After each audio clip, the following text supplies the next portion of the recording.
মেরাজের রাতে ইব্রাহিম আলাইহিস সালামের সাথে সাক্ষাৎ হয়েছিল আমাদের প্রিয় নবীজির সাল্লাল্লাহু আলাইহিমা ওয়াসাল্লাম। হাদিসটি আছে তিরমিজি শরীফে, হাদিস নং 3432। নবীজি বলছেন, ইব্রাহিম আলাইহিস সালাম আমাকে বললেন যে তুমি তোমার উম্মতকে আমার পক্ষ থেকে সালাম জানাবে আর তাদেরকে বলবে যে জান্নাতের মাটি অনেক উর্বর, জান্নাতের পানি খুবই সুমিষ্ট, কিন্তু জান্নাত হলো মরুভূমি, সেখানে কোনো গাছপালা নেই। তারা যদি জান্নাতে বাগবাগিচা বানাতে চায়, গাছ রোপণ করতে চায়, তাহলে যেন এই 4টি কালিমা, 4টি জিকির তারা করে নিয়মিত। একটি হলো সুবহানাল্লাহ, আলহামদুলিল্লাহ, লা ইলাহা ইল্লাল্লাহ এবং আল্লাহু আকবার। দেখুন আল আজকার হাদিস নাম্বার 32।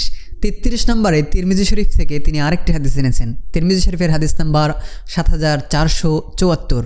নবীজি সাল্লাল্লাহু আলাইহি সাল্লাম বলছেন, মান ক্বালা সুবহানাল্লাহিল আযীম ওয়া বিহামদিহি গুরিসাত লাহু নাখলাতুন ফিল জান্নাহ, যে একবার বলবে সুবহানাল্লাহিল আযীম ওয়া বিহামদিহি, তার জন্য জান্নাতে একটি খেজুর গাছ রোপণ করা হবে।